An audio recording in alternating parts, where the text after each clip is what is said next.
also have an ulcer, I think. It's probably more the ulcer than I think it's anything a else. hernia from pushing hay. So we're here at the Party Smasher Sanctuary.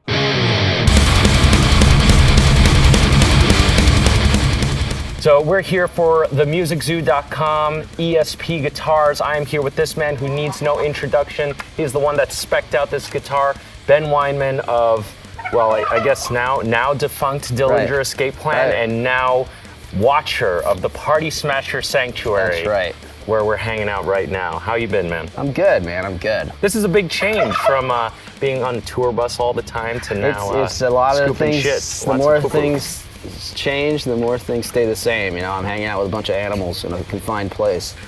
So, It's probably relaxing though. A lot of fresh It is. I air. find, the animals are way more civilized and way more predictable than bands. On today's episode of Chop and Shred, we covered your signature model. This is my personal guitar. This is a guitar that... Completely honored that you actually got one of these. Yeah, I love this thing. First thing we'll start off with is the construction. So it is a mahogany body, flame maple top, with a maple neck through design. So it has this nice shaved heel for good upper fret access.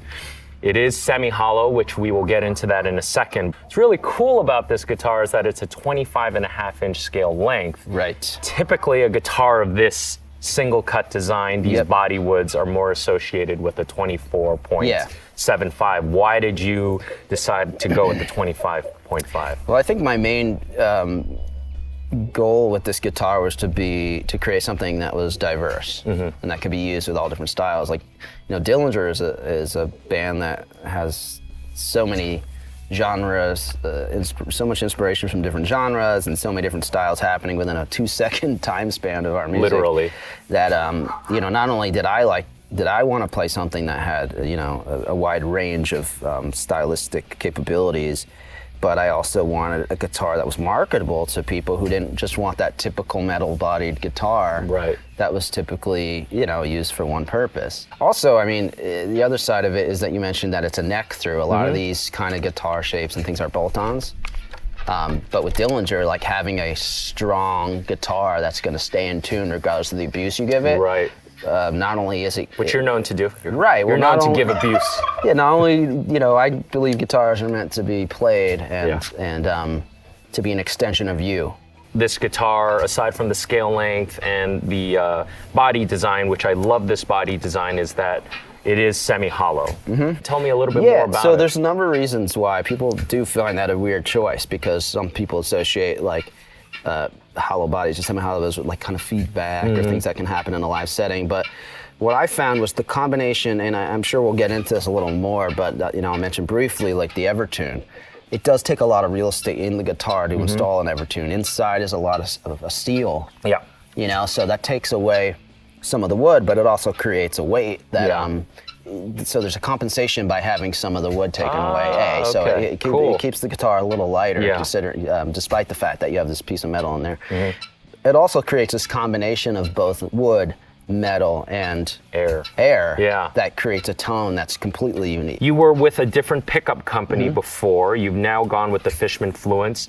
It comes stock with Fishman Fluence modern pickups with a chrome cover, which is absolutely stunning. I went with Fishman Tosin Abasi pickups just as an experiment. I just thought it'd be kind of weird and cool and funky. When I record at home, this has become like my go-to recording guitar, because with the Tosin Abasi pickups, it's multi-voiced as well as all Fishman Fluence pickups, but the Tosin Abasi set has the benefit of having a single coil tone, which you can split all Fishman Fluence pickups. You can install a coil tap switch. So the Evertune Bridge, it is a bridge system that keeps your strings in perfect tune, basically no matter what. And the beauty is that it actually works, and it works consistently. Unlike a lot of the other kind of attempts at these kind of gadgets. One big element of the way I play is I pick very hard. And it's a big part of our sound. It's a big part of like the aggression and the intent of our music.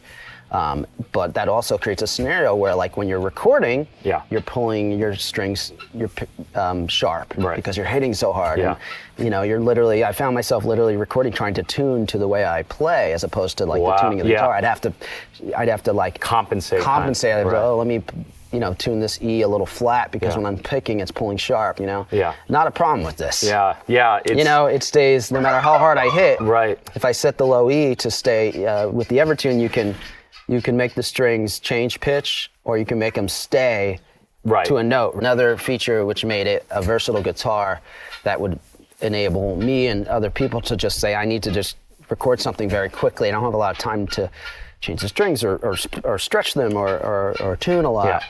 Grab it, plug in, record. And the amount of time you save with this thing, like once you learn how to get it set up, it does not take very long. Like it becomes take the very time natural. to just like the learning curve of just figuring it out. Yeah.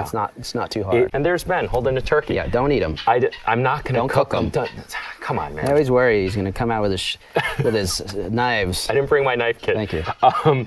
ESP is a Japanese brand. They have a USA custom shop. They are known for making extraordinary high-end instruments. They even have a whole sector where they do these super crazy carved instruments, like artsy, like avant-garde guitar building. This is actually a guitar. This like is a actually turkey. a guitar, yeah. Carved into a turkey. It's the ESP. That's been the custom. Dillinger secret this entire time. The ESP custom turkey guitar. And you have always been known to play LTDs. Yep. Which is an ESP guitar. They're import models.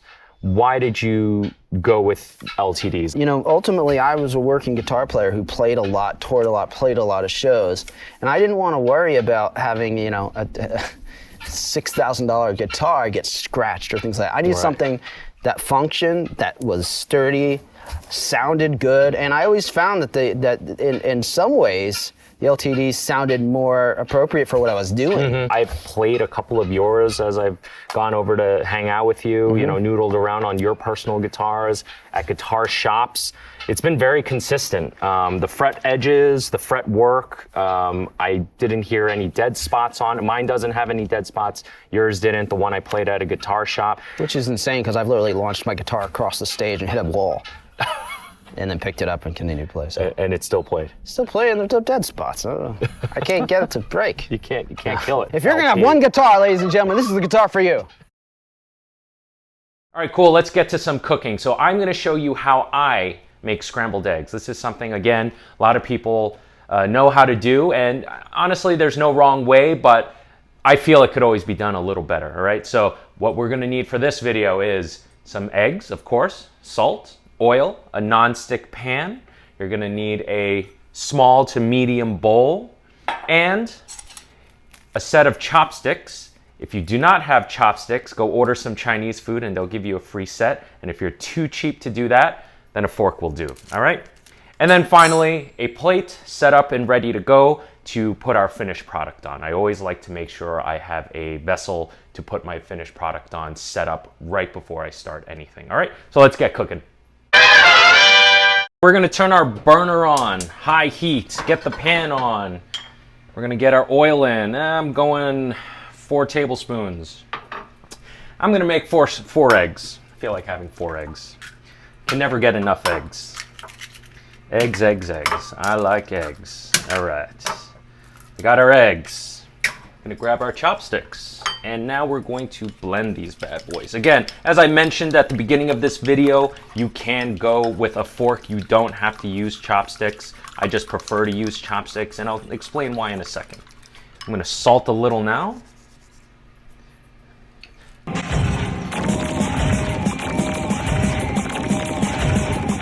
Okay, so I'm mixing. Our eggs are nice and blended up, and we're going to pour our egg mixture straight into the pan. And you should hear it sizzle right away once you get it into the pan. Now, the reason why I prefer to make scrambled eggs with chopsticks over a fork, is because as it's cooking, we're going to keep these eggs in motion, and the wood is not going to scratch your pan.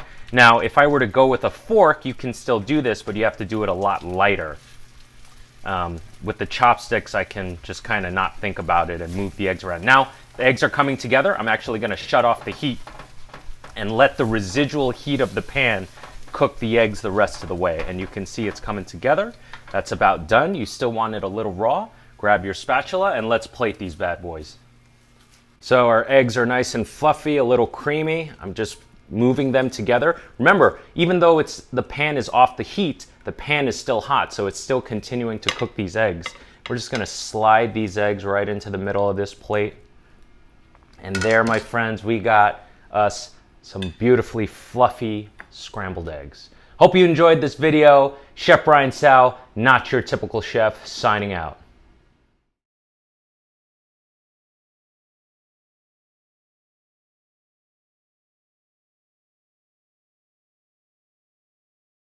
Oh, you're standing up straight like superhero pose. So I am People here. make fun of me. My sister's wife makes fun of me that I walk with the posture like this, and that my kid walks around like this with my posture. I just don't want to look like miniature all the time.